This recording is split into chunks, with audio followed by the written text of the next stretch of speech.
pero bawal po lumapit. Sige na join niyo po ay. Hi, Tita.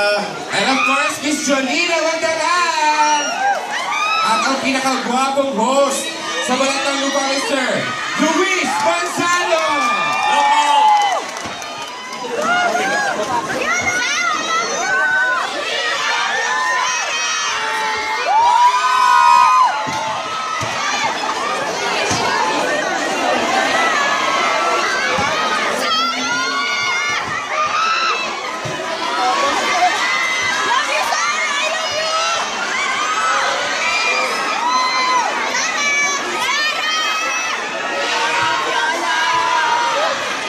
Taray ng mga popstar!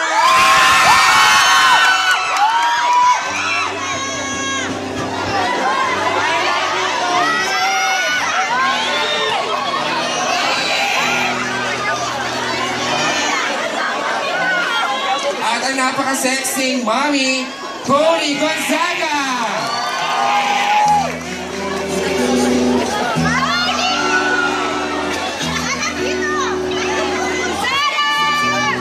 Audience, please sit down.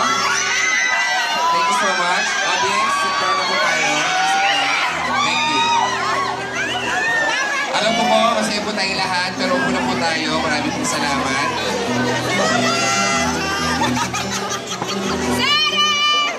Habang commercial lang po yung ating pa-picture para later bawal na po yung cellphones.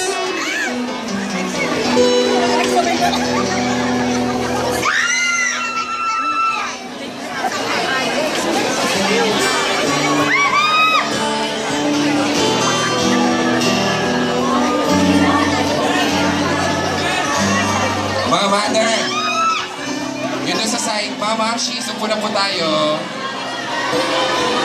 Mga mamshi, supo na.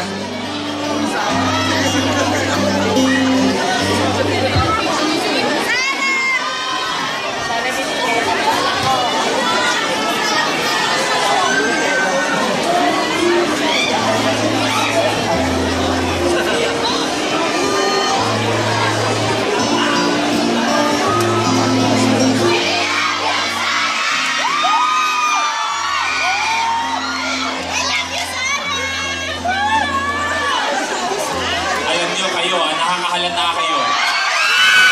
Ginamit niyo kasi Sarah para lang makita ako. Please pa kayo ng ganyan. Alam ko naman akong pinutan niyo. Sorry, ako nagamit ka nila ha. Ako umasa ng fans mo talaga yung mga yan. Ako pinutan ng mga yan, sirs. Kaya sana kayo. Please pa ng mukha ni Sarah. Ako naman pinutan. Kakaloko kayo.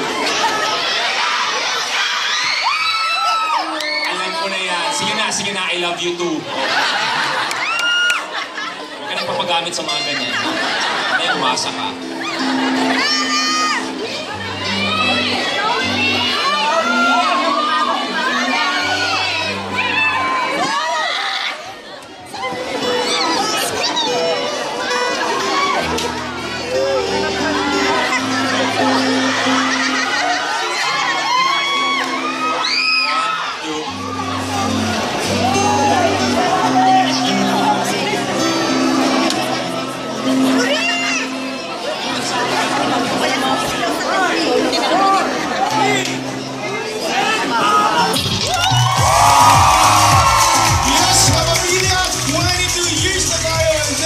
All-Star Sunday Afternoon Party! Alright, sige natin sa magbagi sa ating lahat at sa mga masusugid nating asap kapamilya na Happy Anniversary! Ito, happy 22 years po sa ating lahat dahil 22 years na ang ASA sa pagbibigay ng world-class entertainment sa lahat ng Pilipino sa buong mundo. Kaya naman today, isang pamilya tayong magsasaya at kung meron isang sobrang saya ngayong araw to, eh walang iba kundi ang ating kapamilya who is also celebrating his birthday today. One of the original hosts, syempre ng ASAP at sa kanya pa mismo galing ang title ng show ng ASAP. Please welcome the Concert King, Mr. Martin Villa!